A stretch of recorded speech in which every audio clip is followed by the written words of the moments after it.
वरती ऍड चालू आहेत त्याच्यावर. खूप छान.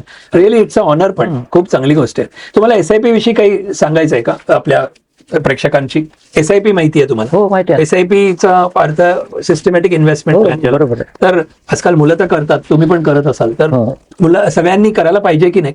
हो, मी माझ्या दोन्ही मुलांना करायला लावलंय. Very good. दोघांना. लहान जो आहे ना त्याचं मोठ्या एवढं जरी इन्कम नसलं ना तरी मी कमी तर कमी हो, पण कर.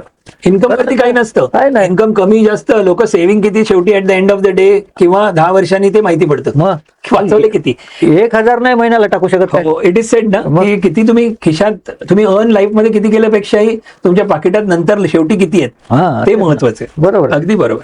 सो आणि तो एक खर्चाचाच भाग समजायचा. Right right right right. Absolutely absolutely. एक last is a part of an expenditure की मी इथे 500 तिथे 600 800 खर्च करतोय, 1,000 हा खर्च व्हेरी नाईस. असंच समजून मोठी करायची गोष्ट सांगितली, पण जबरदस्त सांगितली की त्याला खर्च म्हणून समजा. हा बरोबर. बजेटमध्ये आणा. खर्च झाले. अगदी तर मला माझा जो आता जिथे मी SIP केलेला आहे ना, राईट राईट. तर त्याला मी मध्ये काहीतरी माझा प्रॉब्लेम होता, तर तुम्हाला बोला अरे बोल ना मग ते आता काढून देऊ का तुला? म्हटलं नाही नाही, ते खर्च झालेत माझे. एक्झॅक्टली. आता नाही. हा, एकदमच होईल इमर्जन्सी तर बघूया. आता मी मॅनेज करू शकतो तर नाही काढायचं. Very nice. नाही काढले मी. खूप छान खूप छान. एक शेवटचा प्रश्न पर्सनल फायनान्सचा.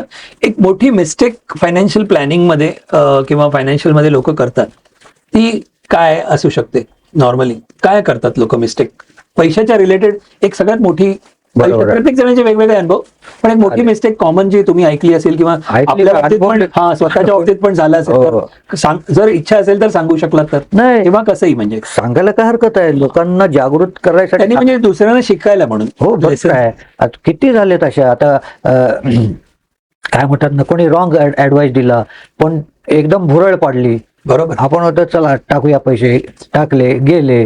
किंवा आपल्याला अशी हाऊस म्हणून आपण नाही नाही नाही इथे मला टाकले पाहिजे पैसे, अरे वा काय प्रोजेक्ट आहे ते, त्याचा काही स्टडीज नाही केलेला आहे. काहीच नाही. आणि नंतर मग ते सगळं बंद पडलंय. मग माझे पैसे अडकले.